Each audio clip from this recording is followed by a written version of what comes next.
Roll call. Parker. Here. Miscelinich. Here. Olson. Here. Zittergruen. Here. Chisel. Here. Whittle. Here. Neal. Here. Okay, public comment. Now is the time for anybody who wishes to come before the council and speak on anything that's on the agenda to do so. Name your name and address, and you have 3 minutes.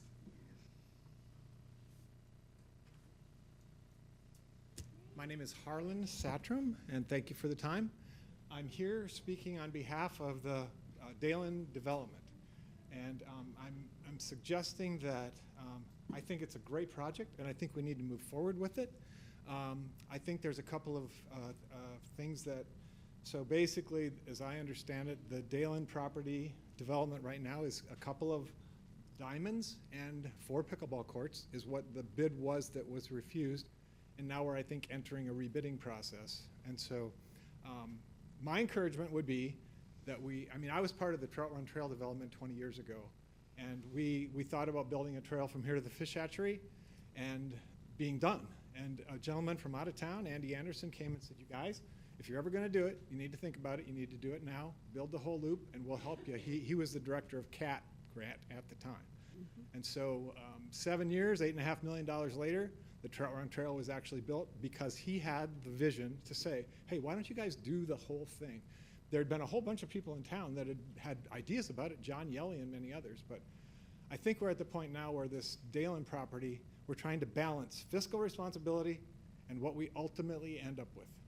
And I would love to end up with 2 or 3 baseball diamonds, 8 pickleball courts, a nice parking lot, and plenty of other green space for people to do whatever they want. And so I would just endorse the idea. I know that 4 pickleball courts is what's been talked about. I think right now we have 6 across the street, and frankly, they're busy. We could use 8 right now. And so to go to 4 just doesn't seem to make a whole lot of sense to me. But if that's what you choose, that's what you choose. But I would challenge us to go to 8 pickleball courts. If we can get 3 diamonds out of this deal, do it. The fundraising committee, and I'm only one, but the fundraising committee is actually very much willing to go to work and try and raise whatever's needed to make that vision happen. So thank you for your time. Thank you. Anyone else? Brian Nickel. I'm also here on behalf of her to talk about the athletic complex, as Harlan mentioned, what the city needs and trying to be fiscally responsible. And I would encourage that we give the fundraising committee an opportunity to do more than just the 2 fields and the 4 pickleball courts. From a baseball perspective, that's my career in town. I'm a college baseball coach, and I think we all know what sports and activity can do for our young people, our boys and girls. They need a place to play baseball and softball, and I'm going to specifically talk about that. Not that I don't think the pickleball courts aren't important as well, but those kids need a place to go, and we're looking at potentially not having fields. I think 2 is great, but to really get it done is 3, and I think having the opportunity to raise the money to see what it would cost to do 3 versus 2 and see what the fundraising committee can do. I think having 3 fields versus 2 excites people a lot more. I think it fills the need more and gives us more opportunity to bring other teams into town. But also, number 1 priority is our own kids in town, our own boys and girls that need a place to go before we worry about the out-of-towners. So I would encourage that opportunity to raise the money to do more than just 2 fields. Thank you. Thank you very much. Anyone else? Hearing, seeing none. City manager, department head, and council reports. Okay, so the gravel parking lot ordinance, we talked about that with last council meeting with the rebid of the athletic complex. And talking about it, John came up with a good idea. So the 2 main parking lots in question, the pool is a third that comes up, but that pool, of course, very, very aged, and we're sure probably well established before ordinance was put in place. But the 2 big ones always questioned are the existing out at Whale Baker as well as this site here. Both are F1 floodplain zoning districts, and so potentially part of our solution could be having an F1 specific zoning that allows for gravel parking and keeping it from having to be paved in those F1 flood districts. So that's something we're also working on. That, of course, has to go through P and Z before council can consider, and we can discuss that a little bit more detail later, of course. ADU ordinance, there was a state code provision that made some changes to what cities can and cannot regulate regarding accessory dwelling units. So an ordinance is being prepared for P and Z review that'll bring our existing code into conformance with the new state law that goes into effect July 1. As a reminder, June 23rd is a scheduled work session that will include the sustainability plan, evaluating the SOQs for the municipal building, as well as possibly WHKS bridge project plans review. They're wrapping those up, and so those might be ready for review there, that we can still get that out to bid for a potential split build season like we had discussed previously. June 30th, also a scheduled work session. Bonus, we got 5 Mondays this month, so June 30th, planned work session as well. This one to be a joint work session with the park board to discuss equestrian rules and possibly the Decorah Athletic Complex plans. We have that on our agenda tonight for council. Park board's going to discuss Thursday at their meeting, and if there's plenty of overlap and we think the general consensus is met between the two boards, we won't have it as an identified issue on that work session. But if there is disagreement between the two, we might put it on the agenda just if the council and park board want to have that conversation. And that's all I have. Carrie? I just want to inform council that we should start seeing the letters from HydroCorp. This is the company that will be coming in and doing the water meter replacement. They were sent out today. As of right now, the plan is to start June 30th. So if you start getting questions, from people in your areas regarding what it is, tell them to call and schedule an appointment. That's it. Brent? I do not have anything specific at this time. Christopher? Nothing tonight, Mayor. Kirsten? I've been out of town for most of the last 10 days, but I did get back into town Friday, and I went for a walk down the bike trail underneath the College Drive Bridge there, and Pete Teacup is busy working on the artwork that's going up down there. He's got the eagle with the eaglet in the nest done. That's the middle one. And then he started on the outside one with the, what was that? Oh, the blue heron that's going up out there. It looks really, really good. If you have a chance to go by and look at it and talk to Pete, he'd appreciate it, because it's really going to be an outstanding feature for that bike trail. So appreciate Pete's work and efforts on this, and thank him for it.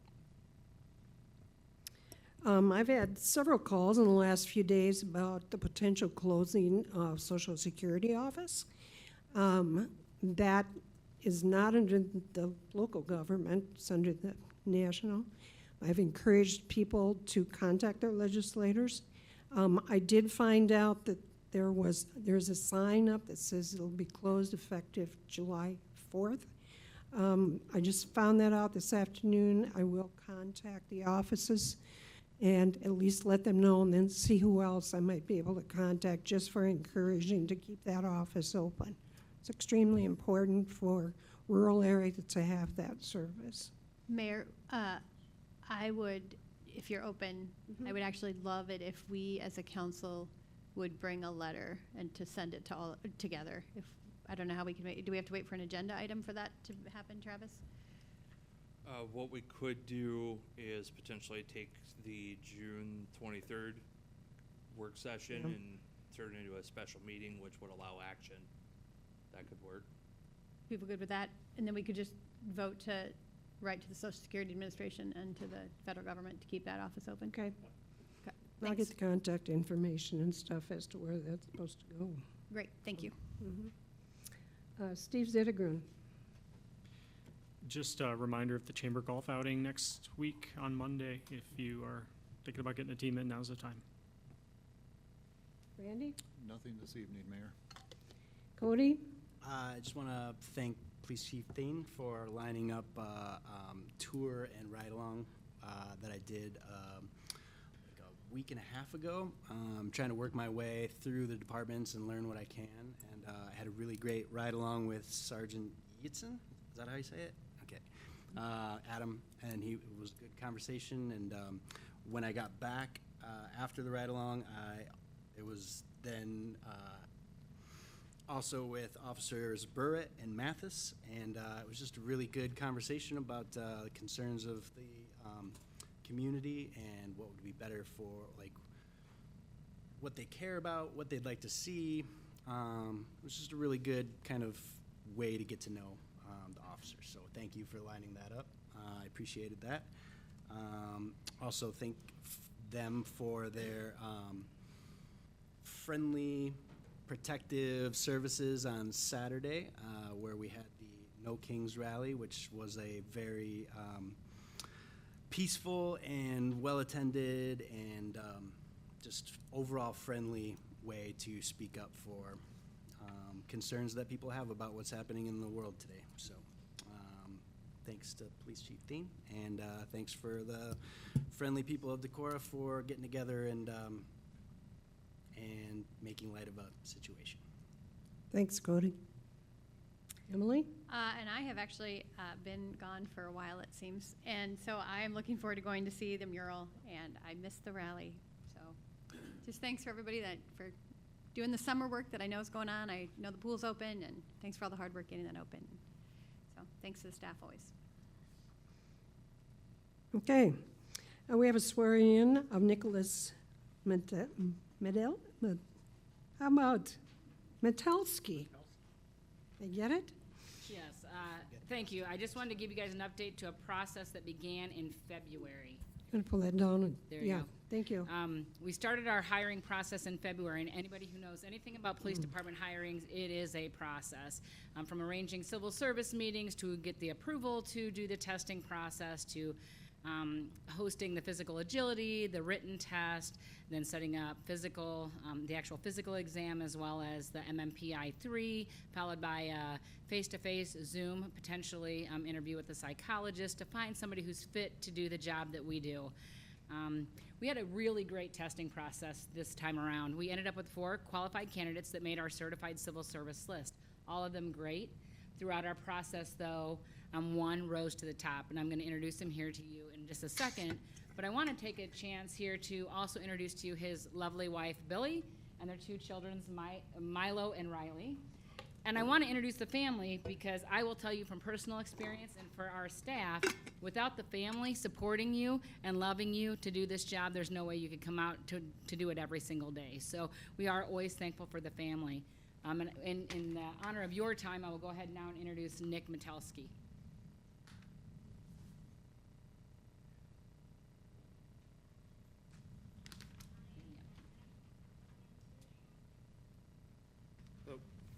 Hello. Nice to have you here. Thank you. It's good to be here. Okay. Raise your right hand. I state your name.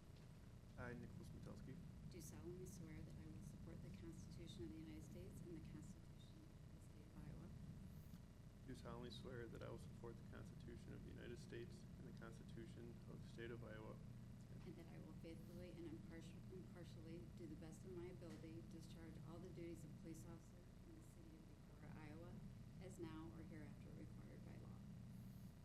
that I will faithfully and impartially, to the best of my ability, discharge all of the duties of the police officer in the city of Decorah, Iowa, and now or hereafter required by law. Thank you.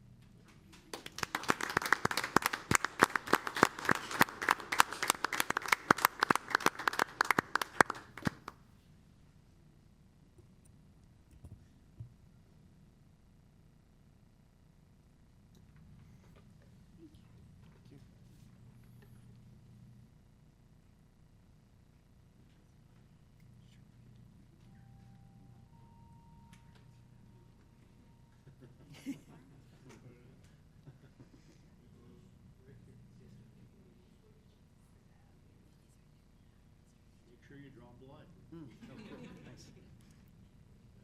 These boys are spicy, it wouldn't be the first time. There you go.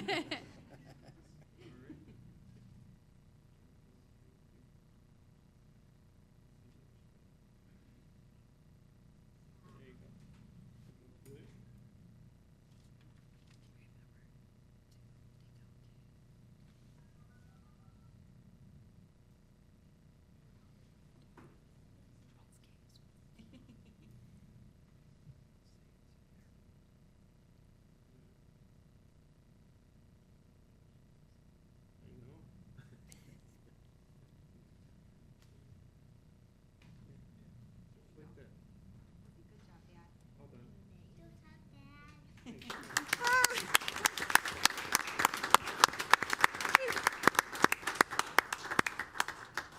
I want to welcome you and your family to Decorah, to the Decorah City Organization. You got a great team there to work with. It's going to get fun to get to know you. And I suppose if somebody yells for Nick, we're going to wonder how many are going to come. So, At least a couple. yeah. Okay, thank you very much. Yes, thank you. Welcome.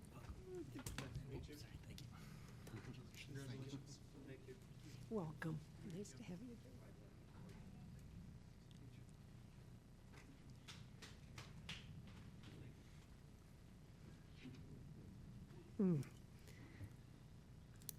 That's a treat. Okay, consent agenda. Item A, minutes of the June 2nd, 2025 council meeting. B, claims. C, change order number 2, Decorah Municipal Airport Terminal with attached corporate hangar project. D, change order number 4, Decorah Municipal Airport Terminal with attached corporate hangar project. E, pay application number 2, Decorah Municipal Airport Terminal with attached corporate hangar project. F, pay application number 1 for Decorah 2025 Highly Street Improvements Project. G, electronic vehicle charging software reimbursement agreement with Alliant Energy. H, tobacco license Decorah Mart 303 College Drive. I, renewal of special Class C retail alcohol license Pizza Hut. J, new special Class C retail alcohol license with outdoor service Nordic Fest. Item K on the agenda was submitted, and it's a duplicate with the wrong address. That's So it right. should not be considered tonight. So item K won't be considered. L, resolution to award of downtown economic development grants. Just want to make sure council's aware that resolution has been updated to reflect eligible projects. M, resolution approving amendment number 1 to task order number 2401 with Strand Associates, Inc. for the water meter replacement project. Motion to approve the consent agenda? I'll second. Do you need it minus K? You good with, just as I said, it's not to be considered? Yes. Okay, we're good. So we're good, okay. Can I just Okay, ask- can I ask motion one- made by Olson, seconded by Ms. Linich. Discussion? Travis, do you have any idea when the charging stations will be back up online? Do we have any date? To my knowledge, it'll be as soon as we get this agreement fully executed, that they should be able to Okay. go back online. Now, this agreement is for the 2 in North Alley here. The ones next to Fairway on State Street, those have been honestly a hardware issue from essentially day one. We received them, they failed, had to send them back, get new ones. We did receive additional parts last week to go be replaced on those again to hopefully bring those back online. Okay, I know those are all on warranty. We're not paying for this, are we? I don't think we're pay. I would say there haven't been any Okay, okay. invoices. These are just questions I've gotten about them, so I'm just. Yeah. Okay, thanks. That was my questions, one by Fairway, because I get asked that every time I go in there. I do. Yeah, those have been a nightmare from day one. One question though, from people in that area, if the chargers are bagged, are those parking spots available for anyone to use? The way the ordinance was drafted, it states those identified with green paint, any vehicles parked in there needed to be plugged in, that it was reserved for electric vehicles, and they need to be plugged in the entire duration. We could look at potentially amending it, that should they be out of service, they're eligible for parking. Isn't there a sign there too? Yeah, there's a sign as well. I'd rather we just put a sign up as opposed to amend an ordinance. Well, Yeah, but it's already been designated, hasn't it? yeah, they're, By ordinance. yeah, they're designated by ordinance is the problem. So we have to. Right, but can't we just put up a sign that says these aren't green lines right now? Wishful thinking. It's your law. Maybe the answer is no. The only way to change it is to amend the ordinance. Yeah. We'll sign would keep be- that in mind for the next time. Your sign would be in violation of your own. Hopefully, I'm gonna hope they're working before we get time to do an ordinance. I was gonna say, hopefully we'll get those fixed so they can go back online, so. Okay, roll call. Olson, Aye. Misselinich, Aye. Parker, Aye. Zittergruen, Aye. Chisel, Whittle, Aye. Neal. Aye. Consider resolution approving service agreement with MSA for the Decorah 2026 Hively Street intersection project. You have background on that, please? Yes, so the city council accepted the ranking of the statements of qualifications at the June 2nd meeting that had MSA as the top qualified respondent for the 2026 Hively Street intersection project. City staff has worked with MSA to negotiate a professional service agreement that does have a scope on the second phase of Hively Street. Again, phase 2 runs from in front of the fire station, the driveway entrance there, headed east all the way to State Street, including the intersection specifically there. And as a reminder, to achieve this, the project will be bonded for, and that was one of the chief drivers of getting a consultant firm for this project because of now the size of the project. The city engineer has reviewed the proposed scope and the cost proposed, and John wanted me to be clear, this is a guesstimate based on what he roughly is ballparking the construction costs on the project. So the proposed agreement for $262,900 is roughly about 18% of the ballpark of what this project should be. Yeah.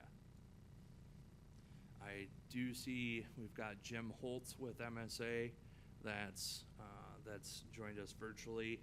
While I haven't worked directly with Jim or MSA in my career, actually, I'm very familiar with Jim and MSA's different projects, and so I have no doubt that they'll be able to do an excellent job on this project. Don't make me eat those words, Jim.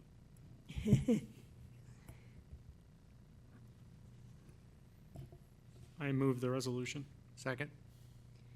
Motion made and seconded by Zittergruen, seconded by Olson. Further discussion?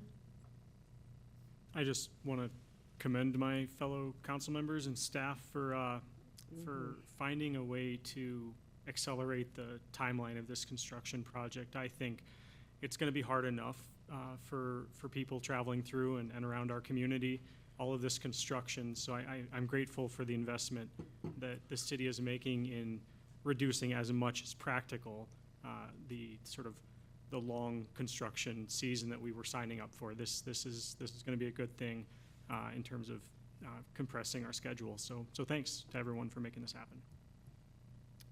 Any other comments? Hearing none, roll call.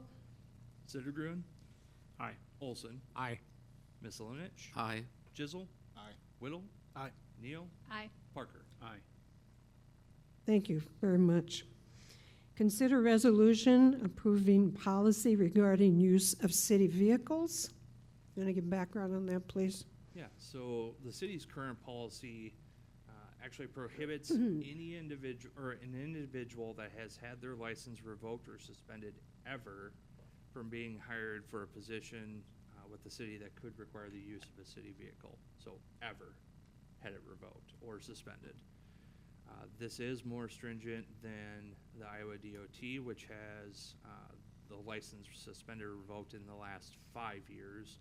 And so staff is proposing that we amend our policy to 5 years.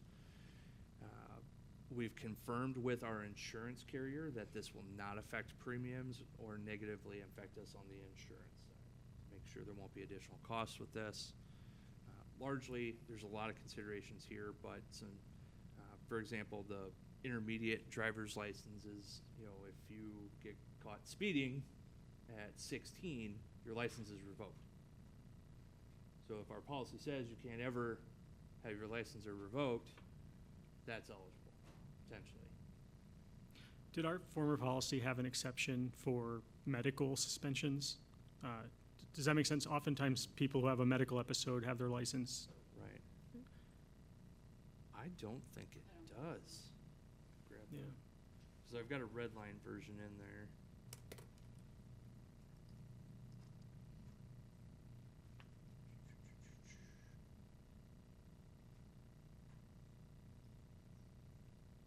Doesn't look like it.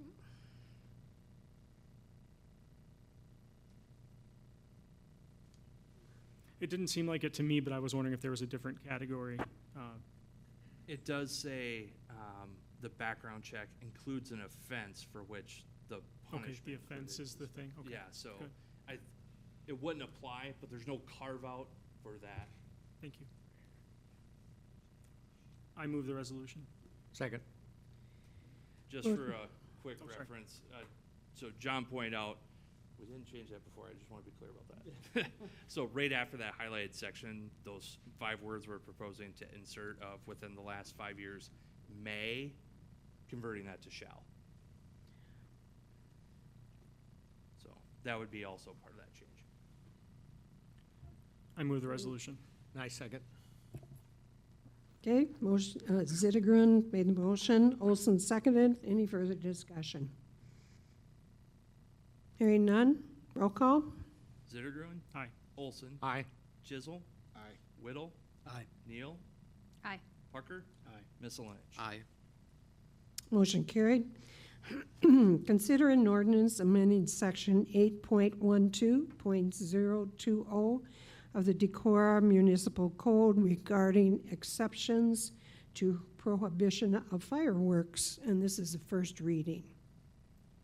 So I gave everyone a heads up at this at the last council meeting. Senate File 303, which was adopted this year and signed by the governor, effective July 1, prohibits cities from restricting the use of fireworks on July 3rd from 9 a.m. to 10 p.m. It used to actually be 10 a.m. to 10 p.m. In the state code, they've moved that up to 9. So again, July 3rd, 9 a.m. to 10 p.m. July 4th from 9 a.m. to 11 p.m. and December 31st from 9 a.m. to January 1st at 12:30 a.m. to celebrate the new year. In addition to that proposed change that'll align with state code, because again, we cannot prohibit anymore during those times. This code section still refers to the city's previous insurance minimum of $1 million, and the proposed ordinance increases that to $2 million. And the only place they can do that is on private property, correct? That is correct. Just because we can't prohibit the time of discharge, that doesn't mean you can shoot them off from city streets, sidewalks, the levee system, city parks. You must be on private property and have permission to do so from that property owner. And our PD, we're all well aware, we're probably still gonna get plenty of phone calls. Please don't call the PD during those time frames unless it's on city property or not where it's supposed to be. Call your state legislators. Even at 12:15 a.m. on January 1st? Why not? Okay. That's when you were woke up. I know I'll be woke up. Do we have any idea why they felt compelled to have to stick this in there? Or are we just conjecture? I guess I won't put you on the spot. Okay. I can only Okay. theorize. Okay, all right. I'd move for approval of the first reading. I second. Motion made by Chisel, seconded by Zittergren. Any further discussion? So I plan to vote no. And what happens if it doesn't pass? Just curious. So like our current code that's in place, we're not recommending council hurry up, waive the second, waive the third, because actually we'd like to have more coverage of this to make sure the word gets out there better. But as long as our police department is not trying to enforce our existing code that restricts the use during these times, we're okay. But if this doesn't pass, and eventually, I mean, we're essentially gonna have a rule in the books that's hanging out there that's unenforceable, and should somebody try and enforce it, we could get in trouble with the state. And have Brenna Bird after us too. Sure. And I guess I am going to vote no for it. To me, this is a illegal overreach by the state dictating how it is we can run our cities. There is no rhyme or reason to this. I guess I feel that there are plenty of veterans with PTSD that have not been recognized in all of these firework bills that frustrate me. And I guess I'm ready to just push back at some things that really the state has no business telling local communities how they can design what their community would like. So I plan to vote no. Okay, any other comments? It does seem a hypocritical notion of the small government folks giving us another regulation on how to run our communities, and always talking about local control and taking that away. So I just want to make that statement. Anyone? Also, seems odd too, the fact that 362 other days of the year, it's evidently not a safety hazard, or it is a safety hazard, whatever, but on those 3 days it particularly isn't, so I don't quite understand it either, but anyway, that is. I hope enough of us vote yes that we don't put our police in a tough position, but I do appreciate some of the frustrations expressed. In general, though, we should probably not have ordinance on the books that we don't expect our police to enforce. I think, one, I agree. I don't want to put our police in a predicament, but I also, which is why I asked the question, what happens? So it does seem like there's a get out. I guess part of me thinks to vote no, again, this is a PR thing, right? I mean, it honestly is. The state has no business telling us how to run our communities in this manner. And unless we as a council and as a community decides to push back on some of these things, we don't have a voice. And I guess I got elected to have a voice. I got elected to represent the people of Decorah. And I think at some point, the way that our society is working, governments have to stand up for the people that they represent. And since my state government doesn't seem to want to do it, I guess I'm going to do it as a council person. Okay, any other further discussion? Roll call? Chisel. Aye. Olson. Aye. Zittergruen. Aye. Whittle. No. Neal. No. Parker. Aye. Miscelinich. Aye. Motion carried. Discussion on possible action on Hively Street lighting design and ownership. Okay, so as noted at the June 2nd council meeting, staff was notified after previous discussion and action taken by council on the Hively Street lighting discussion for phase 1. Different Alliant staff from who the city had been working with, we were actually directed to work with from Alliant, had reached out to city staff and said that the action taken cannot be done by Alliant. So the two options to the city are to have the street lights designed, installed, and owned by Alliant with a flat fee per light for that luminaire, no meter involved.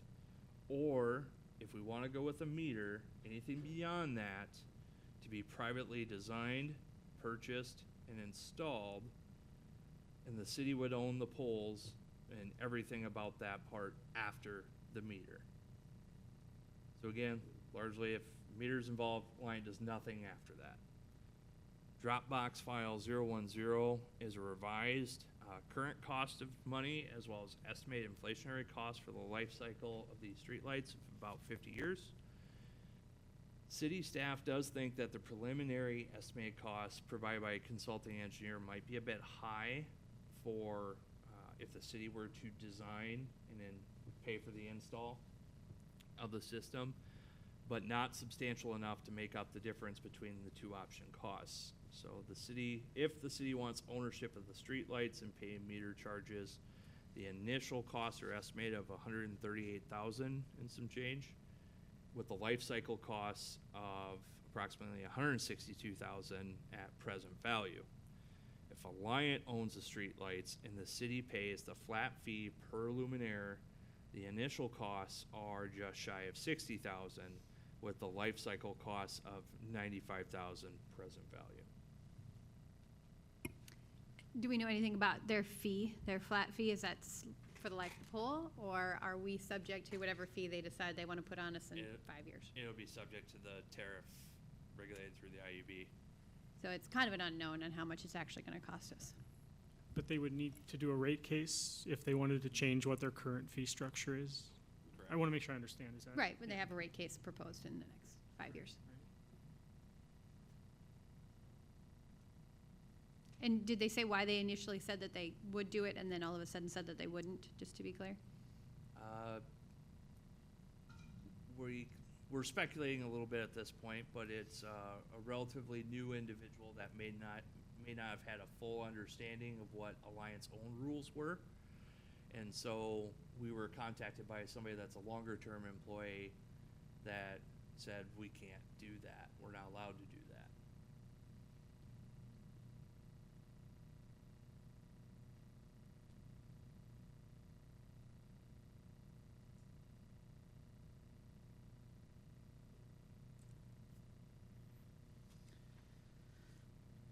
Okay, I feel like I've proposed all the unpopular motions tonight, but I'll keep at it. I move that we go with Alliant ownership. I will second that. motion made by Zittergren, seconded by Olson, to agree to go with Alliant. Any further discussion? No, I will hold my nose and my vomit and I will vote yes. Okay. Roll call? Zittergren. Aye. Olson. Aye. Chisel. Aye. Whittle. Aye. Neal. Aye. Parker. Aye. Miscellaneous. Aye. Thank you. Can they mislead us anymore? I do need a bucket. I just feel screwed over tonight. Discussion on Decorah Athletic Complex rebid components. So, as my background notes indicate, there's no formal action associated with this. It's largely the discussion will be used by staff in conjunction with the discussion at the park board level to work with the consulting engineering firm on new bid documents with the plan to have something ready to set a public hearing with at the July 7th council meeting. So we rejected the initial bid for the athletic complex with the intentions of rebidding the project with removing the hard surfacing of the parking lot. So I noted during that discussion that we could potentially take this opportunity to possibly change other elements of the bid documents, including a base plus alternate approach, such as identifying the batting cages as either part of the base or not having them in the base, have them listed as an alternate. Drain tiles in the outfield we don't have to have them in the base, we could have them as an alternate. Type of pickleball surfacing material could also be an alternate. Given the timeline change, we could also add an alternative of laying sod in the outfield, or even if we wanted to, I do say this a bit as of what's the harm. I'm sure there are some that I'm not thinking of right at the second, but potentially even paving the parking lot. We could list that as an alternate because, as was pointed out at the previous meeting, you think fundraising is hard for a parking lot, try raising funds for surfacing a parking lot of a gravel one that's already there. So potentially having that paving as part of an alternate might not be a bad idea. Let's see.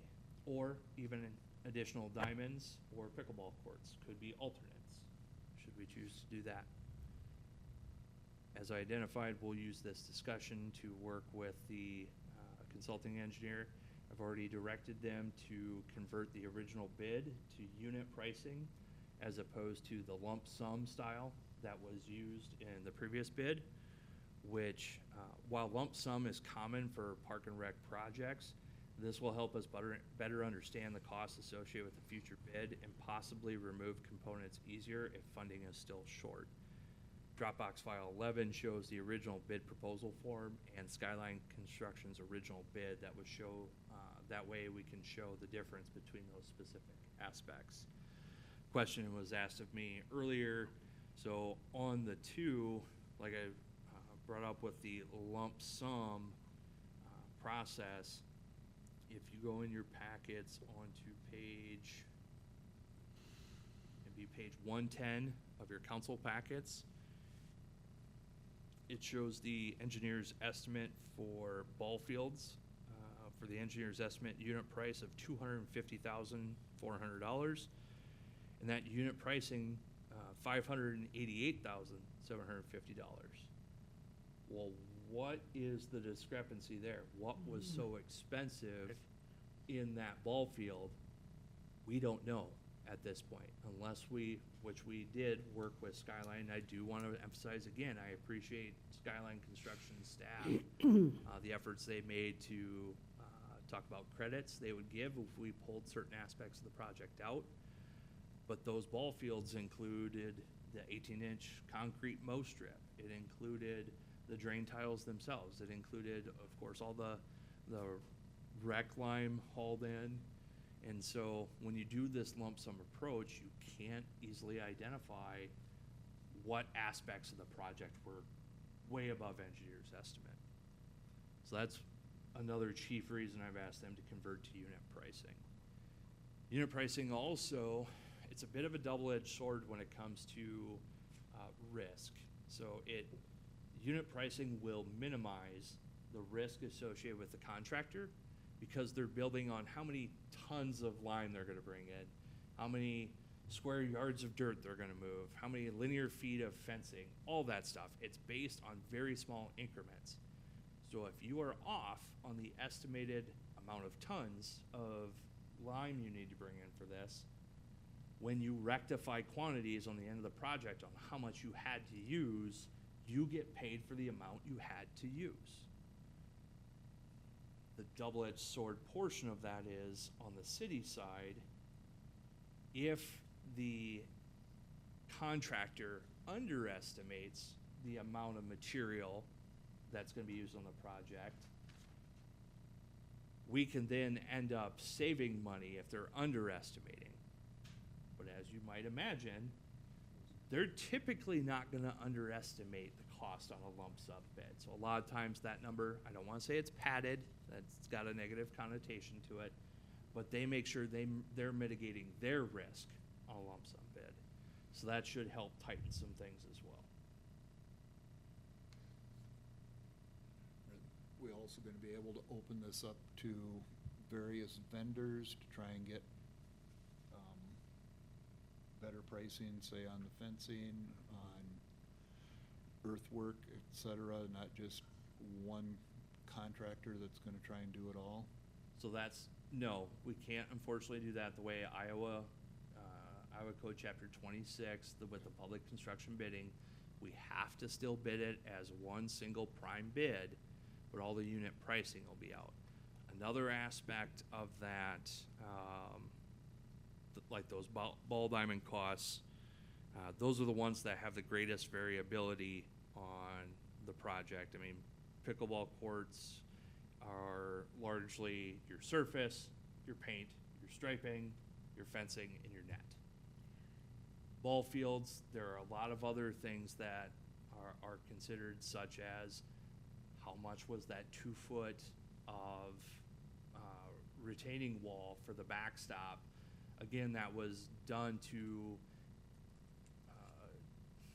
what's the term I want to use, maximize it resulted in no soil having to be brought into the site to increase. Remember that main walkway as well as the middle plaza has to be a foot above the base flood elevation. And so we were using the excavation from those ball fields, lowering them, filling the plaza area, so it resulted in no dirt actually being brought into the site. But how much does that 2 foot wall cost? We don't know. How much do those steel reinforced posts cost? We don't know. Unit pricing will help us with that. The dugouts, this was another thing that I'll be the first to admit, look at me, I'm not a baseball aficionado. The baseball dugouts, as specified in the plan set, are a bit of a champagne taste. We don't have a champagne budget. We don't have a natural light budget at this time. We need to get it back in line. So those aspects we would look at pulling out and reducing, honestly, the quality of the product. Just for clarification. Because we're doing this, I'm sorry. No, go ahead, Randy. You know, this isn't for, like I said last meeting, D1 or, you know, any major league project. This is for 12 and 13-year-old and under kids, a place for them to play, and for our adults for their rec league, which unfortunately I think is struggling compared to what it was back in my days. But, you know, like you said, the Champagne or Cadillac approach, you know, no, we just need a good Chevy. So something to get us to the finish line, and then, you know, down the road, I know we don't like to talk about phase 2 or anything like that, but through through marathons, through fundraisers, we can put in enhancements to make those amenities a little bit nicer. And that's been done in the past here, through the Softball Association back in the day. Yeah. So it can be done.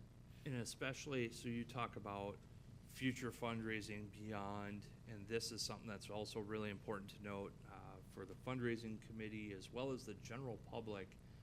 We talk about this, you know, Randy, you had brought up if we can work with individual local contractors on getting those prices negotiated on the fencing and stuff like that.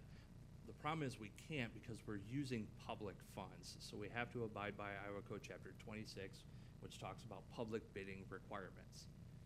However, if we're talking private fundraised dollars, so let's say hypothetically the base bid on the city's project we move forward with only includes the first 4 pickleball courts, but the pickleballers go out and fundraise enough to cover another set of 4, and the council says, yep, let's go ahead and get them in the project, but it doesn't use any public funds. I'm sorry, not in the project. I need to be clear.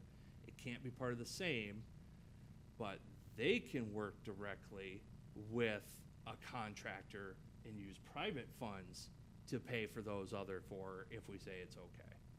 And we don't have to go through public bidding requirements because no public dollars are involved.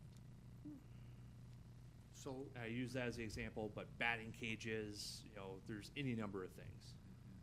so people can't give private funds to this project and earmark them for certain portions of it? I mean, I would assume we want to avoid that, just because then something might get done, but other things that we need won't get done. Right.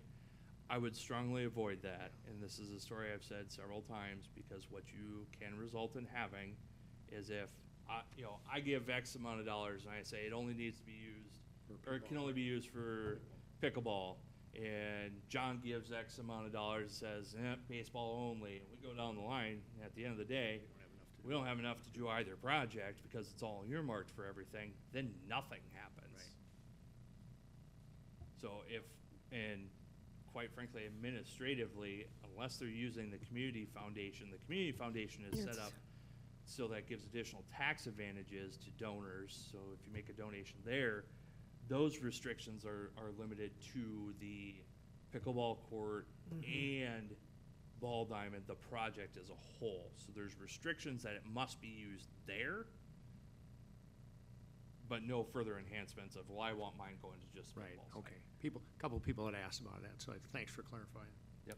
And that would have been my question too, about using community foundation quasi count or whatever. Okay. I have a question about unit pricing.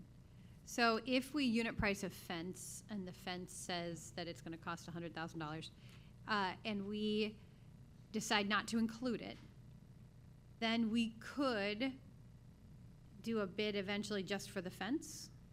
If you don't include it at all, then we're back on the same boat where we've now changed the scope of the project sufficiently that we might have to rebid the overall project. No, but Just- isn't that the idea of why we would have, so, I'm sorry, maybe not as unit pricing, but as I forget what term you use, but the extras, right? Because we're gonna, The alternates. alternates, right? Because my Yes. understanding is we're gonna get a bid, and then we're gonna get alternates, and we can pick from the alternates like a menu. We want this, and we want this, and we A don't la want that. carte, A best la way to carte. look at it. All right, so my assumption then is that we are gonna create the absolute barest minimum base bid, and everything else will be a la carte, and we could choose. And so then addressing the public comment we heard, right?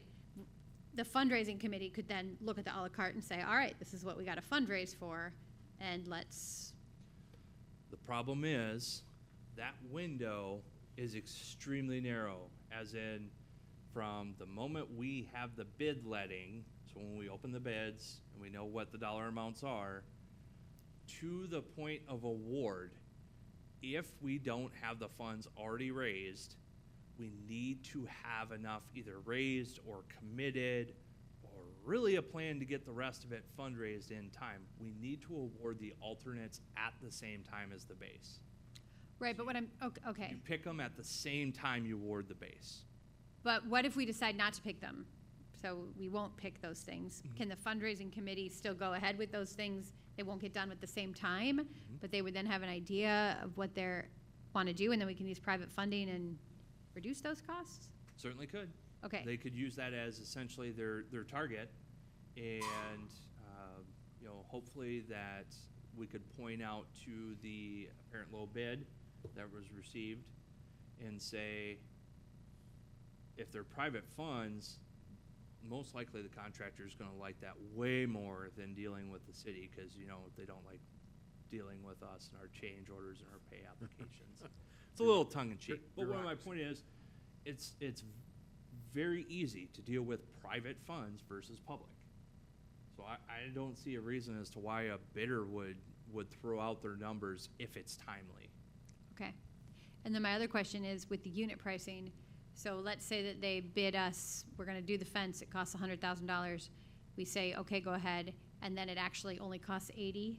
We won't experience that $20,000 savings? You said 180 as in the linear feet or the cost No, per I'm just foot? throwing out numbers. Let's say if they're in our bid, their bid, they tell us it's gonna cost $100,000 to get the fence done. Then they go out and they buy the fence, and it happens to be on sale, so they get it for 80. Does that mean we don't experience that savings? So if you look at that page 110 of the packet, line item 6 and 7, for that extent, as well as a couple others, but 6 and 7, as you move to the right, see how it says U of M column, that's unit of measurement, and it's in linear feet. Then the next column over is quantity, 350. Next one over is unit price of $70. The unit price is what they bid and set. So as you move over into the skyline column, they bid $82.14 per linear foot of 6-inch high chain link foul line fencing. Right. So for every foot we reduce or add above 350 that they actually end up using, we either subtract 82.14 per foot, or we add 82.14. Okay, so if we only use 250, we would still then get the savings. We would save 100 times, so $8,214. Okay, what made me nervous is when you said they pad the number so that they don't lose the money, and then I was like, That's the lump sum format. So okay, all right. yeah, that's the lump sum. And again, I'm using the term pad, and I'm not trying to say, oh, they're just trying to rake us over. It's they're trying to mitigate their risk because they don't know, they're not going to get paid based on the amount of what they actually use. Sure, okay.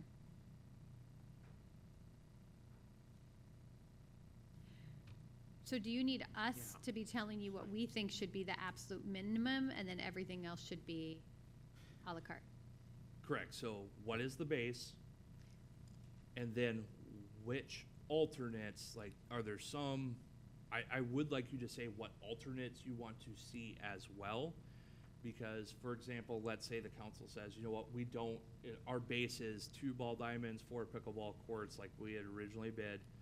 We're not gonna entertain building more ball diamonds. We're not gonna entertain building more pickleball courts.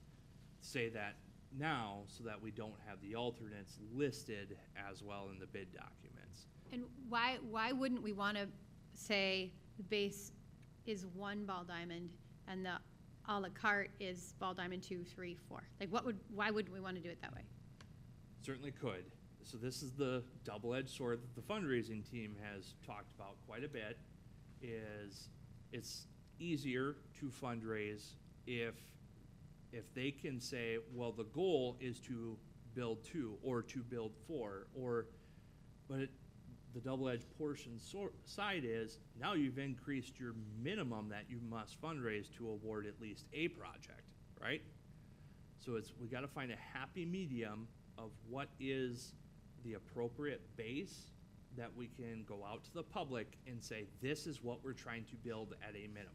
I guess that, you lost me there, because as I'm looking at it, I would say, let's say the absolute bare minimum to me is what we lost, one ball diamond, right? Then everything else is a la carte, but we want to do these things, but now we know the price of them. And so, yeah, the fundraising committee would say, yes, we want 4 baseball diamonds, like we want to have it all so we can go fundraise for it. 4 baseball, like they would see the a la carte and say, like, we're trying to get to this number. But we know that base price, that 1 ball diamond is what we have to do. Like, we owe the community 1 ball diamond, they lost 1 kind of thing. So we did actually lose 2. We sold City Ball Field 1 and 2 to the school. And the school put a 200-foot outfield fence in Ball Field 1, which now makes it useful to 11U, probably the oldest. I'm not even sure. 10U They're maybe. 10 at the most. So adult slow pitch softball, it's a home run derby. You know, you start doing 12, 13, 14-year-olds, you're starting to push home run derbies for those even, especially like the 14-year-olds. Well, they should be at the high school. They'd be 8th graders playing. Well, you can have 13 U that can have some 14-year-olds on it too. Yeah, at some point. Yep. But yeah, my thing with this, I think our base ought to sit at, because we're gonna have to move the dirt to build 4 diamonds eventually. You're moving the dirt. I think we should shoot for 3 diamonds fenced, with the 4th being the practice field.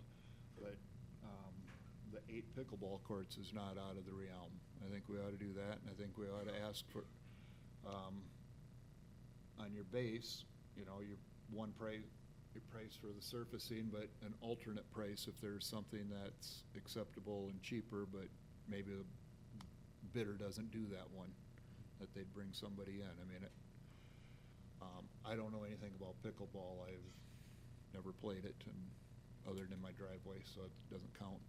But I think we need to shoot for 3 diamonds, because the popularity of softball and baseball with the little kids is growing exponentially here in town.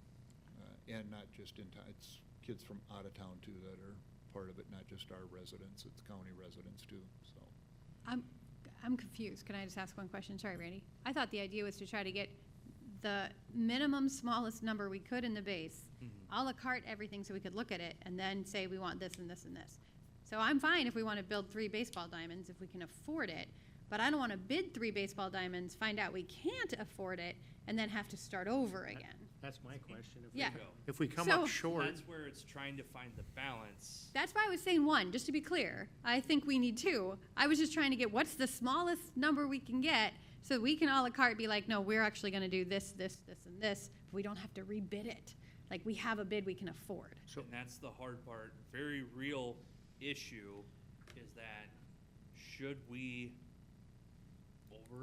overestimate and have a base too high, we're in the same boat we are in now, where we end up rejecting again, and we're into next season at this point. So I want to be clear. That is why I suggested the 1 baseball diamond, not because I think we are only going to build 1. It's because I was thinking make the base as small as we humanly possible can so we can know, but we're going to add things in. But that way we can say we want 3 baseball diamonds, but no hard surface pavement. Or we want 2 baseball diamonds because we want these other things. 8 pickleball courts, because I do play pickleball. So. Emily, I think you brought up an interesting way of thinking about this, which is, you know, what are we trying to replace? What are we trying to make sure is built to replace what's leaving? And 2 ball diamonds and 6 pickleball courts is the current thing that the community is going to lose. And I wonder if that's maybe a good starting point for what we would think about as a base. I am also nervous about coming up with too big of a base proposal that we end up not being able to financially make work and then we're back to the drawing board and we miss out on a whole year of this. That's no one's goal. At the same time, I think the right question to ask isn't what's the least we could get away with, it's what do we think will build the most trust in the community and inspire the most fervent fundraising efforts. And for me, if we go to the community and say, our base plan is to replace what the community is losing downtown, newer and better elsewhere, and then these are the, and we're not getting the Cadillac. We've redone the plan to take out maybe some of the more aspirational parts of the plan. We just tell the community, like, this is was it Miller High Life? Is that what you said? I said Natty Light. Natty Light. This is the Natty Light version of what the community lost: 2 baseball diamonds, 6 pickleball courts. If that becomes 8 because that makes more sense with the layout of the design, that's not a huge change. I'd like to start with that, sort of that as our base offer, a very straightforward, no nonsense. Obviously construction's still expensive. Even the base model will surprise people with the cost. But if we do that and then ask for a 3rd diamond a la carte, what would that look like? Paved parking lot if you must, Travis. I know it's actually up to us. I'm just joking. Some of the other things we talked about, dugout improvements and a practice pitching area. I feel like the community will respond generously, provided we demonstrate to them that we're not, and this is just, it's true, we're not setting out to build a Cadillac or to squander money. This is what it costs to build recreational facilities in 2025. I think that this whole process should earn that credit from the community. They're looking at us going back to the drawing board, making really hard decisions about what we can get by with and what we can do without. And I hope that they know that this is a good investment in terms of the future of recreation in Decorah when it comes time to answer the call from the fundraisers we're building. So my proposal is we have our base package being the Natty Light version of, please don't put that in the paper. The sort of the bare bones version of, I'm just kidding. You can actually, I don't care. Ball beer references. So my proposal again is just the two ball diamonds as part of the base package without a lot of the extra, stuff, and 6 or 8 pickleball courts, whatever makes most sense to replace what we're taking away, and we do everything else as like an a la carte aspirational option. Curious what others think. I think great minds must think alike, Steve, because I was thinking along the same lines. I think the perception in the community would be we're losing 2 ball fields and we're losing 6 pickleball courts that we currently have. And if we go less than that, the perception is going to be we're moving backwards. And I don't think that'll be a good perception within the community. So I think at least if we're keeping up with what we currently have, that will be well received by the community with the idea in mind that we can add further down the road. But at least we're replacing what we're losing in this. So I would agree with that as well. Do you think that's going to get us to what we can afford? And not have to start over? That's the question. Will that get us where we need to be to not start over? So, do you want to address something? 6 has been brought up as possibly a number for the base bid. Know that would take some redesign work. That's why I said maybe the 8 is it's better. Gotta be either or 4. Yeah. So they put 4 together and then another 4 together. But also, I do want to address, the discussion about we're going to lose 6. I also want the council to keep in mind the school is putting those 6 back as well on the other side of the school. That was going to be my question. So, the tennis courts they're putting in there will correct. have that option of adding pickleball courts. Correct. Okay. So 4 or 8, if we go those 2 routes, those don't require any redesign work. Anything, if it's 6 or if it's a number different, that's redesign. And it's going to take longer. Okay. Great. Yeah, I was wondering if that was the case, which is why I mentioned 8. And I'm grateful for the reminder that there's going to continue to be 6 courts downtown. But so this is what I guess I just want to make sure. So we could then make the design for 2 baseball fields, 4 pickleball courts, another 4 a la carte. We would get the bid back, and we'll be like, oh, to do another 4 pickleball courts is, whatever. We might as well just add those back in. Mm-hmm. And then that would be our plan. Correct. Yeah, you can have the alternate specify And so if the base is 2 ball diamonds, pickleball courts, with the very pared back, more affordable option for all the design elements, and then the alternates include the other 4 pickleball courts, and even if you just phrase it as finishing diamonds, finishing an additional diamond, 3 and 4, as a reminder, are both the same design elements. They're both designed to be 280-foot outfield. So this is purely hypothetical speaking. Let's say the baseball community goes gangbusters and raises enough as well as the pickleballers. We all should be working together on this whole project because, again, as we're talking up here, the base is important that if none of this actually gets fundraised to the point we can award this project, nothing happens. But my point being is that if enough is fundraised, that we end up with 8 pickleball courts and 4 ball diamonds as a possible option out there financially, then you might want to have that ability to go ahead and award a 4th should we want to do that.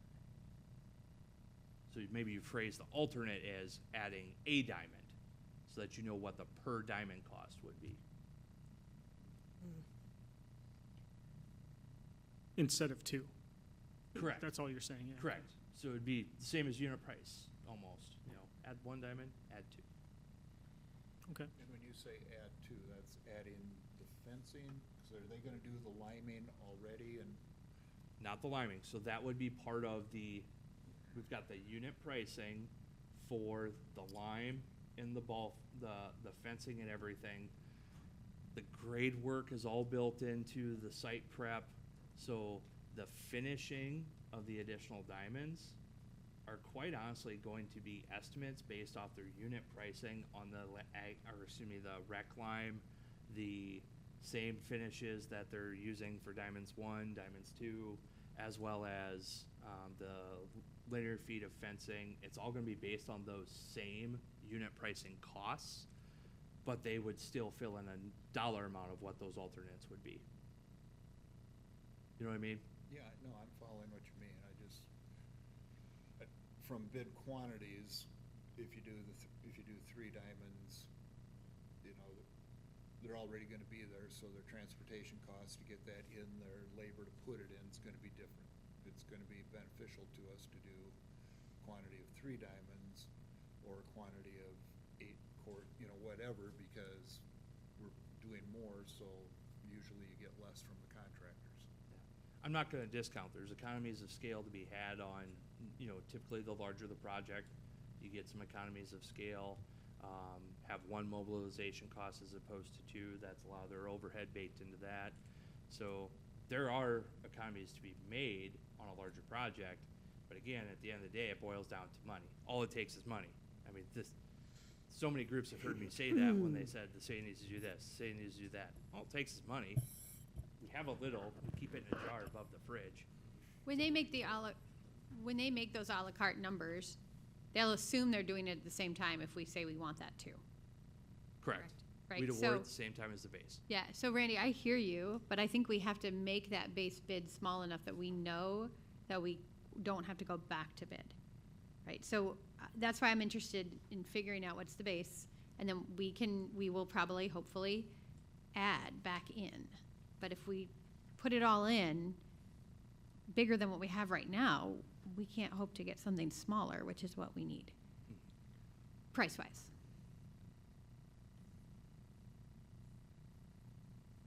I hate to throw a wrench into this, but somebody did ask me about something about the possibility of, in the wintertime, would there be the chance of flooding the area to add hockey to this, or is that not even anything? They make some great temporary portable sets that you could put in green space. Okay. Honestly, there are some options that you could do in the outfields, specifically of the southwest corner, I think would be a nice spot potentially. Okay. Yeah, colleges in Minnesota just take their squares and put in these portable hockey fields. They're awesome. Yeah. Right in the middle of their school.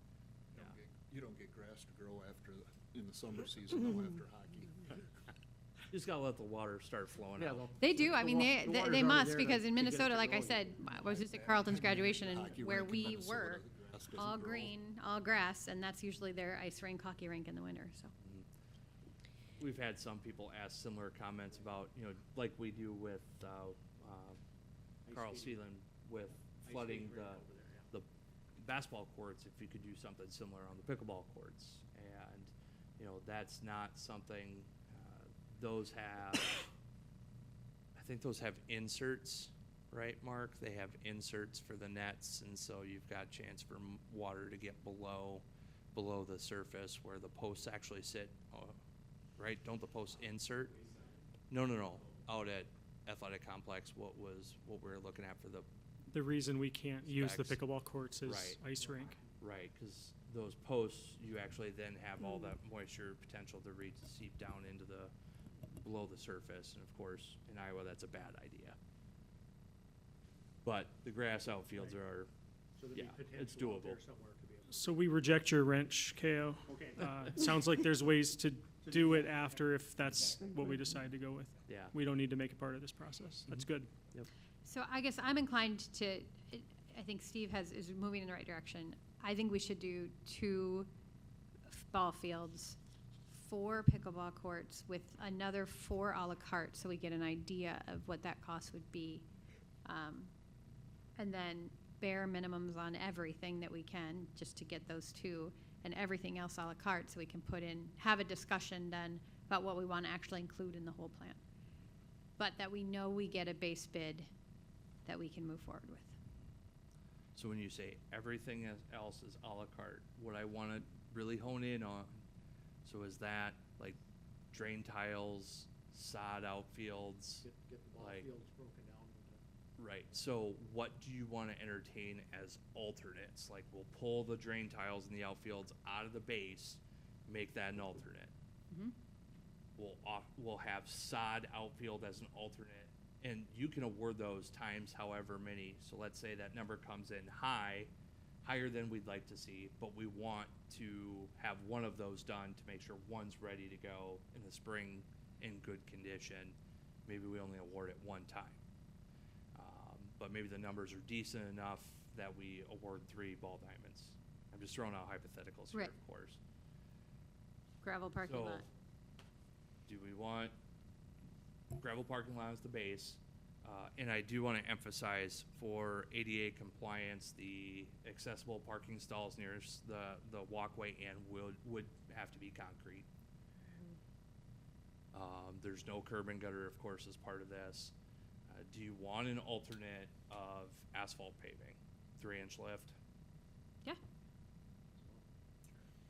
Just as an alternate, right? No lighting in the plan, alternate lighting. No lighting, but conduit still in the base, I assume? Yep. I would say we want to make sure all the utilities are under and in. Okay. What happens if we don't put drain tile in the base? So largely, it's largely based on soil conditions, but it's to get the surfaces drier faster, playability. So if, let's say you are in a rain delay of a game, whether it's rec league or if you are running a tournament, this is more so the issue. If you've got rain and it's ponding, you're not going to be playing while it's ponding on there. It just tears up the diamond. But if you have tiling in, it will drain off the surface and you can resume play faster. Do we have tiling here? No.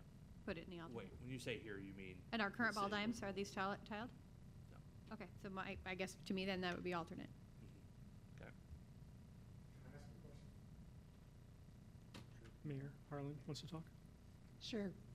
So if you have all these alternates, how do you decide which ones actually make it? We will have to see I guess I'm not, right. I mean, it's so that council can look at we would have another council meeting essentially.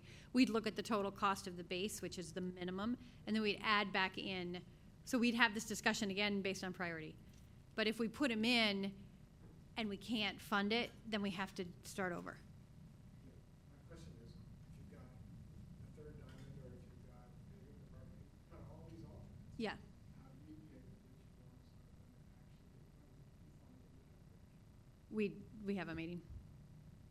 And my point about that is that having an alternate of 4 pickleball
Harlan, I think before you went fundraising, right, because we're getting a new bid, you would know, right? So we would have this, no, you don't know.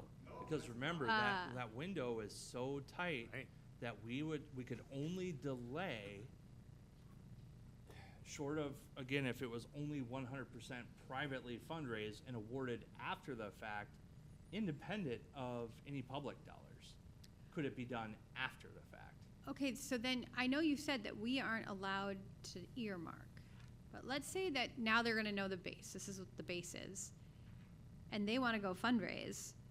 Isn't there a way that they could say to pickleballers, like, hey, if we raise, we're picking now and choosing, and so why can't they say, we've now raised $500,000 for pickleball purposes, put that back in?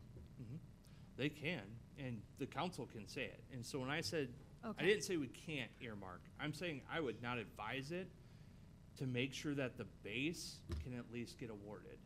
Because again, if you have, I hate breaking this down into, if you have the pickleballers raise enough to get, most of some of, let's say 8 is the base, and they raise enough that's 3/4 of the way there, and the baseballers, let's say 2 is the base, and they're 3/4 of the way there, neither project happens, right?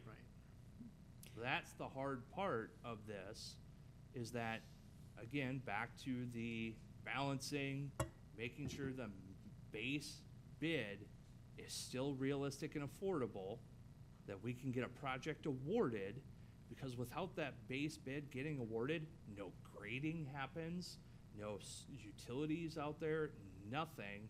It doesn't matter if the pickleball community raises enough to build the extra 4 pickleball courts out there, because nothing else happened. I think, I think if a baseball enthusiast, said, I want to write a big check to help pay for that 3rd field, then in our meeting, I think that we'd all be like, that's great, let's get that 3rd field built. And so, this is by way of answering Harlan's question. In the end, the decision as to what to build and what to pick from the a la carte list, it's going to be a discussion that happens up here. It will be very informed by how fundraising is going. And so, I mean, for my part, and I'm only one council member up here or whatever, but for my part, if our base bid, let's just say hypothetically, is 4 pickleball courts and 2 ball diamonds, and then all the necessary work that you have to do to get those things put up, past that, if we can get commitments to cover any of the a la carte options from possible, funders, I think they'd all be great. I would, and I think that, I hope that we would honor where people's enthusiasm, was for fundraising. I guess, there's gonna have to be some reciprocal trust here, but if there's a lot of, enthusiasm, people say we really want to make sure that there's better dugouts, or we really want to make sure there's a batting cage or whatever, and they raise the money for it. I just don't see us not building it, So why don't, Just said, I didn't originally, it's not people that are gonna have baseball. Bottom line is, this complex needs to be built, absolutely. There is no question that we need to do this. And, yeah, I'm a pickleball person, but I'm happy to, I got a $25,000 last week from the baseball scoreboard. So what I'm saying is, the enthusiasm that it takes to go out to the community and ask people to write big checks is in some way correspondent to the promise that we're making them. All I'm saying is that if you're gonna have a bucket, I know there's fear that the bucket won't get filled up with money.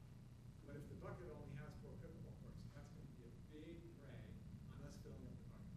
That's what I'm really trying to tell you. Is that, the Front Run Trail cost $8.5 million 15 years ago. We just don't have $8.5 million to do this. You don't have to. And I mean, but right now, we're looking at 3 and can't do that. And so that's why, as we sit up here, we're trying to figure out, we don't have 3 to do this, and this doesn't have 8 pickleball courts in it.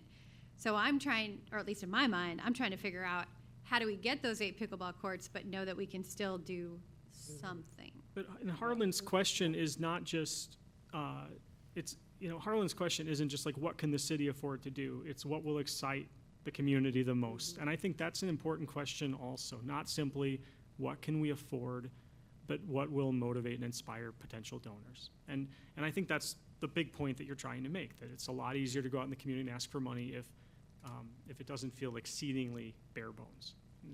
I want to, just a minute, I wanted to hear from Randy.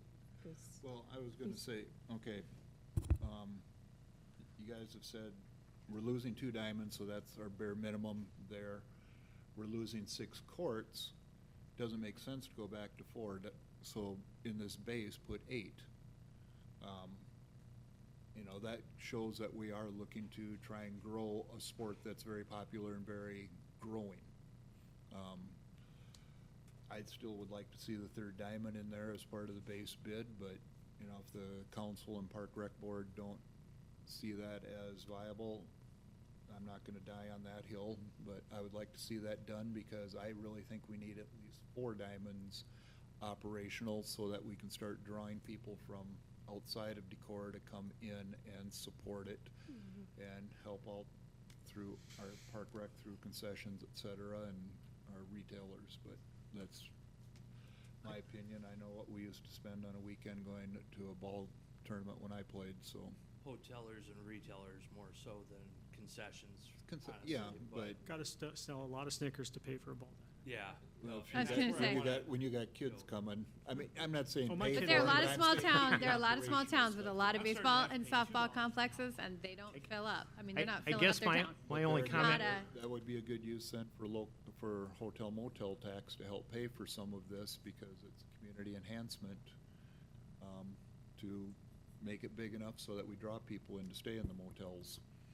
But I don't guess- have the Okay. research, and there isn't research that's supporting that this sport in this town, I mean, Cedar Rapids is still struggling with their complexes. So I guess I'm looking at what will this town fundraise for. If I look at that perspective, I think we can raise money for eight pickleball courts. I am worried about 4 baseball diamonds, whether or not we could raise the money for 4 baseball diamonds. Unless really big donors want to dump really big checks on a diamond. I think that there are so many people who play pickleball. You know, they would come out of the woodwork for 8 pickleball courts. So I believe they would get funded, truly do. That's why I'm just trying to figure out how do we, but I don't want to sink a package because we put an 8. And if we're not going to sink the package because we put an 8, I'm inclined to say 8 and 2 diamonds. I guess, If I I guess may- the only question, or thing I would like to point out about the pickleball courts is, our current situation is we have 6 pickleball courts, and as Harlan pointed out, they're done on tennis courts, which isn't the optimum thing to do. But if the school plans to put those 6 courts back in what they're building, and we put 4 as our base out there, we're gonna actually have 10 pickleball courts then available for people. So we're not losing or going back, we've got actually 10 at that point, and we can put those other 4 in as a separate item later. Yeah, So, I and- mean, Go ahead, you have the sorry. potential then of 14 pickleball courts available for people to use. True, except pickleball is a very social sport, right? So I mean, when you go and you play pickleball, you're not just playing with your 4 people, you're actually playing with the whole entire court. So I worry a little bit that we'd split up people and they'd be like, well, there's 6 courts here and 4 courts there. And I actually worry a little bit that none of our courts will get played on if there's 6 courts downtown, because people want to play together.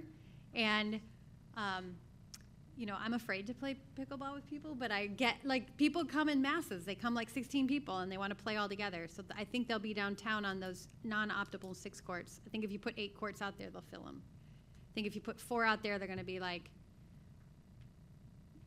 I mean, I'm with you Thanks. though, I don't want to sink the project Yeah, because oh, no, yeah. we reached too high for this thing. yeah. But we're talking about for pickleball in particular, I mean, the thing is when we add another baseball diamond to the base package, we're adding hundreds of thousands of dollars, like 500-ish, I mean, more than that maybe.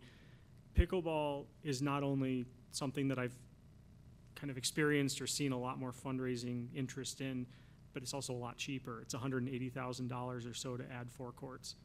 I think. 280? Okay. Yeah, 280, I'm- and I want to point out, that doesn't include any of the site work, any of the other amenities, that is just the surfacing, fencing, and nets. So could, Right, but my point being is that the cost breakdown, so I don't want the pickleball community to think, oh, 280,000 and we get four courts out of this. There are additional costs beyond that 280,000 for 4 courts. Okay, so Hold on, be clear I about have a question about that. So I'm looking at the Skyline bid document, and it's got 118 for the pickleball courts. Is that for 4? This is, that can't So be you for, take the pickleball courts, 188, so their one bid was 118. per court No. or per 4? That would be the 4-court That'd be thing 4. put together, I'm assuming. Yeah, so actually that was per the 4, 118. and then the What's the fence bid? costs were 50, so like 170 are the hard costs. And then there's also site Add the prep and fencing. all that. Well, and the fencing is an additional 40,000 and Yeah, that's what you change. said, 170. The 170. other fencing, 51,000, you're back up to 170, And- 170,000. Right, and that's where I came up with my number when I said 180 earlier, was I was just adding those together. But if there's also site preparation stuff, and it is 280 or whatever, I truly don't know. I guess the point I was just trying to make is that if it's 180 or 280, I feel pretty good about that amount being fundraised by the community for 8 pickleball courts. I don't feel like, I feel as optimistic about saying, let's put 3 baseball diamonds in the bid package, because I'm not so sure about $600,000 appearing. Right. So for me, my preferred bid package would be 2 and 8. Me too. 2 diamonds and 8 courts. Yeah. Okay. And in the meantime, if we can raise a lot of money, maybe we can get the 3. Or 12. True. I'd love to see it, yeah. How was the fundraising the first time around? Because it seems to me like we're doing this because it stagnated and it wasn't going farther. Yeah, one big hitter, as Harlan pointed out, he brought in another. We were at, if you included what Skyline was proposing as part of their base, which now of course goes out of the way since their bid's no longer valid, but Skyline had proposed increasing theirs up to $100,000 in-kind contribution. We had one in for $250,000, and then this $25,000, and we are waiting on another that we were hoping to be a 6-figure, and there's still potential there, but it might be more realistic of 50. And then Mark, some of the smaller ones have come in a total.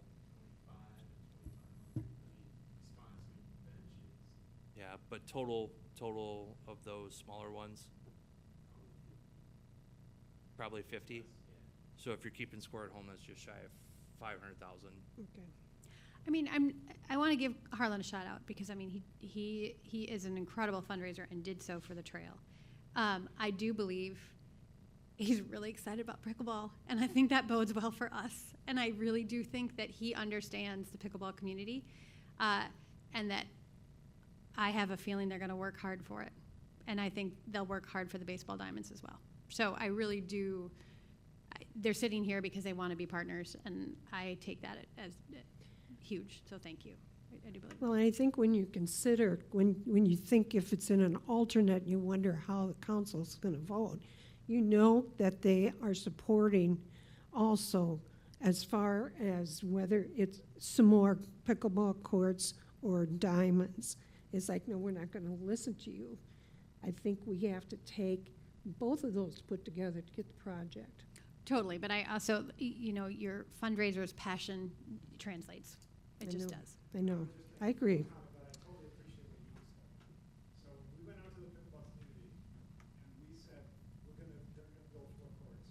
You know, we're using 6 or 8 right now for open play. That isn't even enough for what we're doing right now. And so literally, what a lot of those people said is, we'll let the city build 4. We'll go try and pursue 8 courts somewhere else. And we literally are in that conversation.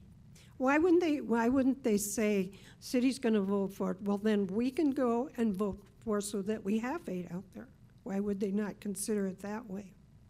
Well, because we were told we were only going to go 4, and that was the limitation. So there wasn't, I mean, the 4 later's a big group. And so the group just wanted to have 8 courts where they can have open play, they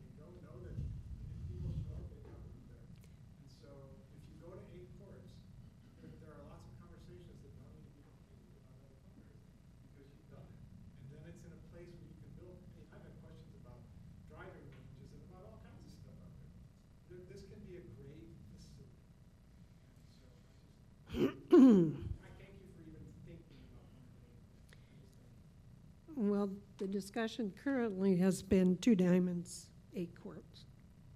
That's what I've heard from 2 so far. Yep, that's right. haven't And I heard guess we anything. haven't. I will stop hear talking now. 2 I've said my people piece. say that. Okay, That's not a all majority. right, then you so I need to go, more. then we need more input from, I'm at the Other 8 people. courts. I'd always lean toward more diamonds because that's my passion, Okay. softball. I want to get them too. I hope we do. Randy, I'm with you. I really am. I just don't think that the 8 pickleball courts would sink the project, No, I don't. and I That's why worry the I 3 need might. to show the community that we're trying to grow our facilities. That's why I'd like to lean toward 3+ diamonds to show that we're serious about trying to be a recreational center for our youth. It's just a Okay. $500,000 difference in our bill, and that's what, so, I understand that. okay. Well, we haven't heard from any. Yeah. Based on the conversation points, I'm leaning more towards 8 pickleball and the 2 fields. I do believe we've had some good conversation on these points tonight, and that's why I'm leaning in that direction. I feel like if we have where we need to start and we can go from there, there's nothing saying that we can't do an additional ball field later on. But yeah. Brent? I'd be comfortable with the 2 ball fields and the 8 pickleball courts. Trust the process that the funding's there, and hopefully that when that bid comes back, that's a bid that we don't have to take back to the drawing board. Okay. Kirsten? I'm on board with it, but Cody? Yep,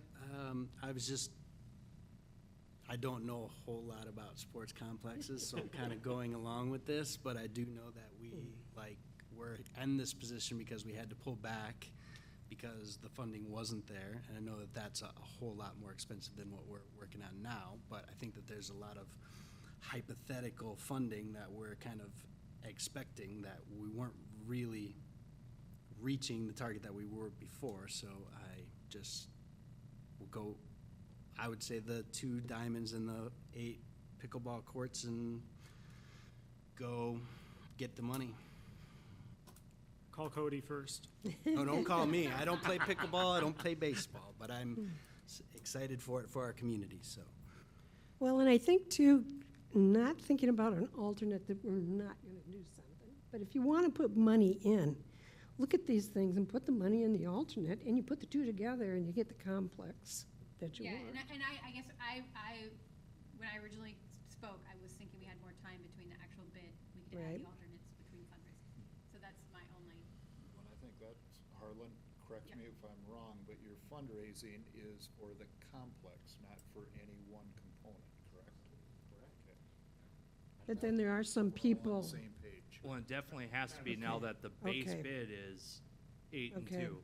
yeah. Like, there's no, No, I just want Yeah. to make sure that the public knows that anybody listening or the media, so Yeah. that message gets out there. We are fundraising for our athletic complex. complex, okay. And So- from the staff perspective, that is more, is this, are we in a good place with this, or, I'm sorry, that's a That's a broad lower question, but- question. Yeah. well, we don't have the money yet, so that's not a great spot. But Yeah, as just- when I started the conversation, it's about that balance of trying to achieve a base bid that's going to be obtainable so that we can still award the project, but sufficient enough that it does drive the private fundraising effort, which is all too important at this point. I want to emphasize that.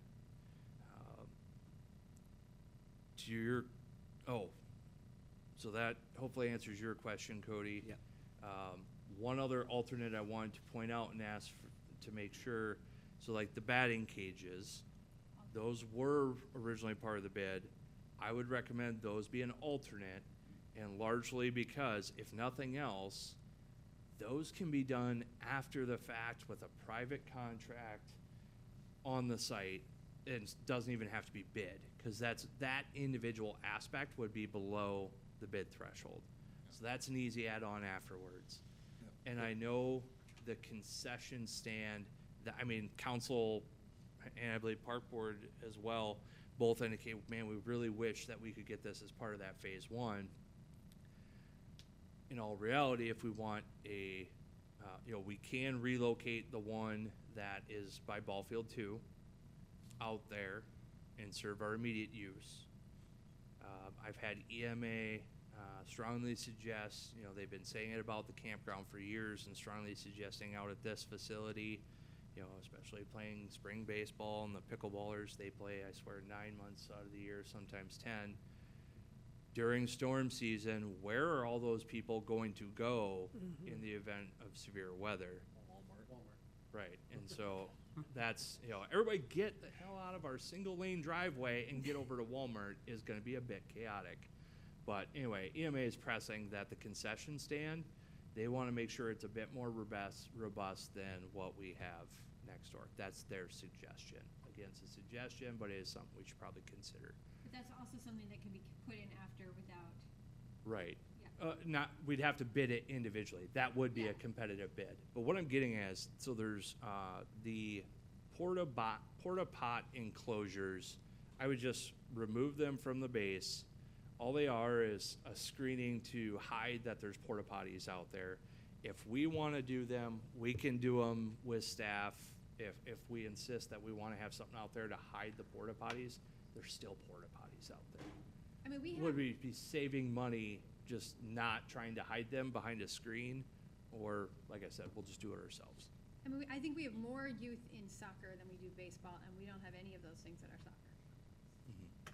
So. Travis, I know that you'd mentioned a lot of things besides the number of fields and courts in terms of what would be in the base and what would be in alternates. Do you feel like you have enough direction on things like tile, vinyl wrap side, or fencing? In general, I kind of trust your sense of where we can achieve some savings by moving things to alternates. Also maybe create some incentives for the community in terms of like, if you want batting cages, this is what it takes to make it happen. Right. Do you have enough? I've as got long as we enough. say that we kind of trust you to make some of those edge case calls? Yeah, I've got enough. And like I said, we still have that June 30th work session as well, that should other questions come up, I'll throw it on the agenda and we can discuss further at that one. But you're on the right track, and I think Emily's rubric of if it's not here, maybe throw it in the alternate there. You know what I'm saying? Like for tile, for enclosures for bathrooms, things like that. I think you're on the right track. Yeah, it's hard to call it a need if you do it right now and you don't have it. And you're going to be discussing this also with Park and Rec Board on the 19th? Yep, Thursday. Okay. Thanks again Thanks, to Travis. staff, especially Mark. for Mark, navigating all too, this. for all your work you put into this point. Appreciate it. Okay, good discussion. Discussion on form of government and election. Okay, so we have this conversation usually every 2 years. So the city of Decorah is the only city in Wenatchee County that has runoff elections. It usually gets pointed out to us by Ben Stein as the auditor that, so in a runoff election, with our form of elections, if, and recent history is the prime example, if we have an election that there's more than 2 candidates that run for a seat and no candidate receives at least 50% of the vote, the top 2 vote getters then go head to head in a runoff election to be held later. With Councilmember Whittle being elected to the council, that runoff vote was a cost of $6,134 to hold that runoff election. Just pointing it out because that is the factual number. This is a discussion we've had in the past, and putting it out there if there's any interest in council. Do we want to stick with the runoff election? How often do we have them? Do you have any idea? Well, we had 'em. Actually, Randy, you might be the better one to tell us. Well, in 20 years, this was the first. So I don't remember one prior to that either. Trying to think when, I thought we had another one. With much appreciation to Ben. wasn't With an enough. appointment, we had one, because we had 5 people that Okay, applied, and doing a council appointment is how Okay. we decided we were gonna fill that seat. And we I had thought we like had- 3, we had 3 votes to whittle it down to one, Okay. to get our one And person. it wasn't Cody Whittle. Yeah, so- whittle it No. down. But Yeah, that was one. Narrowed down to, It's Right, okay, we- we can whittle it down, yeah.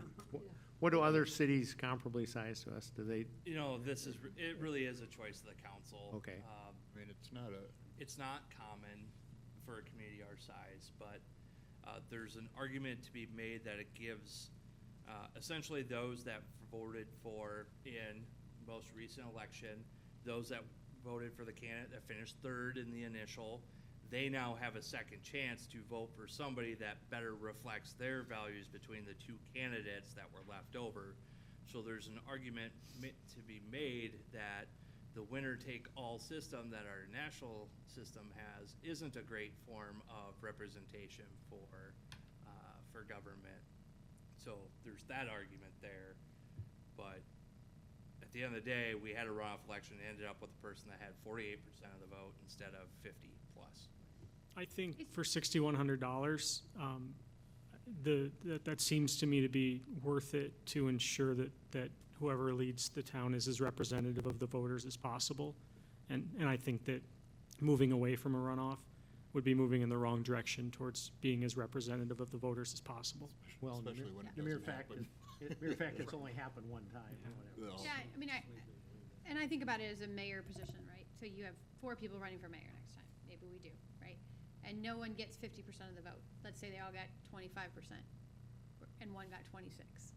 I would hate to see someone winning mayorship with 26% of the vote. Let's pay the $6,100 and make sure we get I mean, a runoff elections support democracy, and so does ranked choice. I mean, we could go to ranked choice voting. I'm all for that too, but to me, it's far more democratic to say that you have to achieve over 50% to be elected.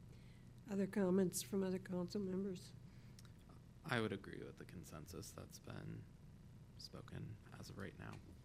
Yeah, I'd be okay with it. Okay. Yeah, makes sense. It was a pain in the butt in the moment, but hearing the reasoning behind it, there were elements that I couldn't make sense in my head, but that makes perfect sense. But in So, the end, yeah. they chose the right person. Yeah, yep.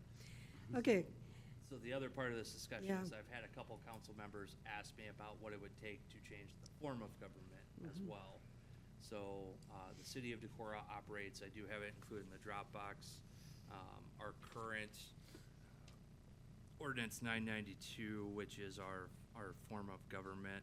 We operate under what's called the council, mayor council with appointed manager form of government, but it's also not the standard for that realm. Under the traditional mayor council with appointed manager, that's 5 council members with 1 mayor, where the 5, 3 are elected by ward, 2 at large. And I've had some ask about, in situations where some communities, the mayor votes. Well, most often those are under what's called the council manager form of government, which is much less common than what we have here. In that scenario, you can have 5 council members elected by the public, and then the mayor is selected by those 5 council members from themselves. And it's kind of like the commission and commission chair form, where that person still retains the right to vote, but they run as mayor. That form of government, you can also adopt a resolution that says we're actually going to have all future elections have the mayor separate from the council. So that's another option. I do have in Dropbox, There were the several. full section is Dropbox file 12C, but there's an excerpt from the Iowa League of Cities Municipal 12D. Policy Handbook that's a lot easier to read. 12D. That's 12D, Right. which is page Couple of 130. Couple of questions. Did the people that brought this up want to change? And if so, did they have a preference of what they wanted to change to? Or were they just raising a question of what would we have to do to go about changing something if we chose to? I'd say largely questions, but I do think even once we've had a discussion in a council meeting about the possibility of at-large versus ward, Like, is this the right makeup? Is it at large across the board? Is it ward specific? So there's been I feel like there's been a council discussion at the public meeting level, correct? Correct. Hasn't there been one Correct, of those? yep. Yeah, Couple times, I think. yeah. So Those were brought up. it's kind of a 2-for-1 agenda item. Yeah, well, the system's not broke, I don't know why. That's, I, that was It's been, exactly. it's been working for, you know, it's, I think, my opinion, like with, state, county even, having wards, because then you're more in tune with your neighbors and work. If you go totally to an at-large, you could end up with a block of people that literally are on the same block. So that's the focus for their movement in Decorah. So I like the wards, and the at-large. No, I concur with exactly what Randy was saying. I was thinking the exact same thing. If it ain't broke, don't fix it. And I think this system works very, very well. I think this group of people that I've been on for 3.5 years or whatever, even the votes where it's 4-3 and things like that, if it's item number 10 on the agenda and it votes 4-3 or it fails one way or the other, we move right on to the next item. I don't think there's any, hard feelings one way or the other. We just move on to the next thing, and it's worked very, very well. I don't see any reason to change it. I totally figure, I actually agree, I agree with Randy. If it's not, I don't think it's broken. I think it works really well. I will admit that years ago I thought about, when I was thinking about running for at-large, I did go through the question of, well, why isn't everybody at-large, right? Then you get the whole city. And as I thought about it more and asked people and had my community conversations, I think Randy is right on. I think that there is some benefit to having someone in your neighborhood being on council. There's no way that anyone can know all 8,000 people, but we often know our wards. And so I really do appreciate, and I did look into this idea. I really like the system that we have. Well, actually, you've got your ward, but you've also got 2 at large. That's what I mean, that's why I like it. But, and when I was thinking about running at large, it's like, oh, maybe we should all be at large, but that is what changed my opinion about having someone in the ward be on council and then having 2 at large. Just one more thing. Think from the public's perspective too, I think they feel comfortable with a person they may know that's their neighbor or just Yep, down the block and exactly. things like that. Bringing something up that maybe they wouldn't on just a random person they would call. And likewise, the opposite. If they're not comfortable with their ward person, they have an at-large person they can talk to, or 2. And so they always, to me, every person is sort of represented by at least 2 people on council, right? 1 from the ward perspective, 1 from at-large. So, or 3, I guess, 2 at-large, so. And the mayor. Okay, does that answer your question? Yeah. I may be an Anybody else? outlier here. Anybody else? Go ahead. I like our system and our setup, and I don't really care either way, but I've always found it odd that there's 7 of us opposed to 5. Okay. And having the wards, I'm all about the wards and the at-large, but it was always, why do we have 7? And it's unusual to look around to have 7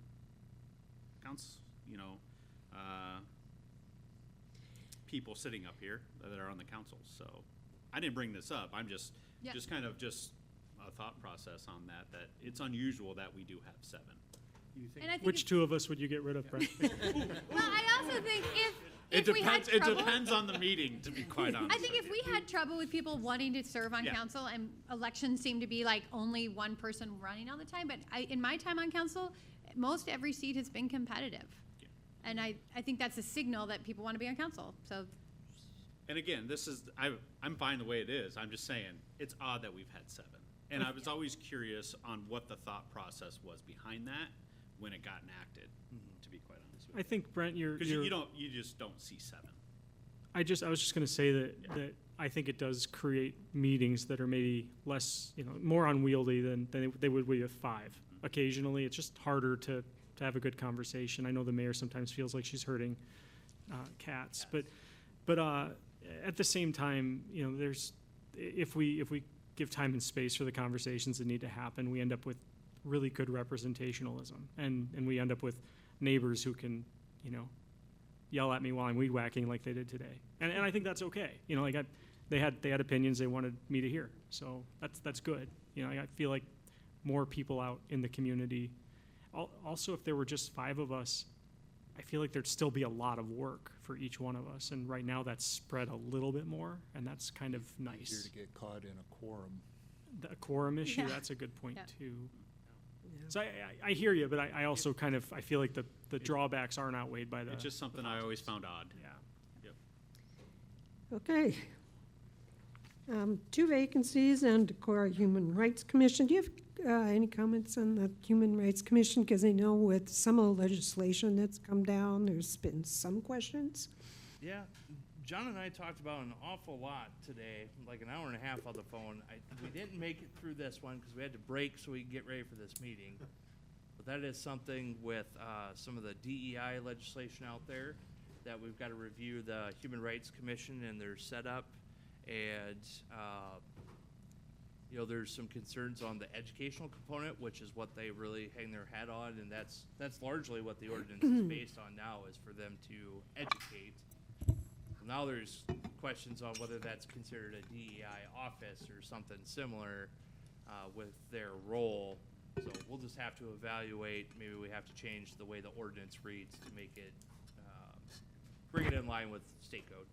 Or Well, we I could make think sure with- just it aligns with the Constitution and rebut state code a little bit. I think the one thing is this has been one commission that has been harder to get people on. And I know we talked about some of the things going to the sustainability because there's some, correlation to their goals too, so. I did bring that up with them at one of their meetings. They have struggled historically as of late with having a quorum. They have 2 vacancies. They've had 2 vacancies for a long time. Talked about how since so much of their what they want to do is education related, that it fits well within the Sustainability Commission as a subcommittee, and that there was a potential partnership there that they could get rid of some of the more administrative facets of the Human Rights Commission, because a community our size, we're not required to have one. So it might be something that even they wanted as members to just ask the council, do away with us and have us as under the Sustainability Commission and continue the same operation. Yeah, Is that a council decision? it can be. Yeah. It can be.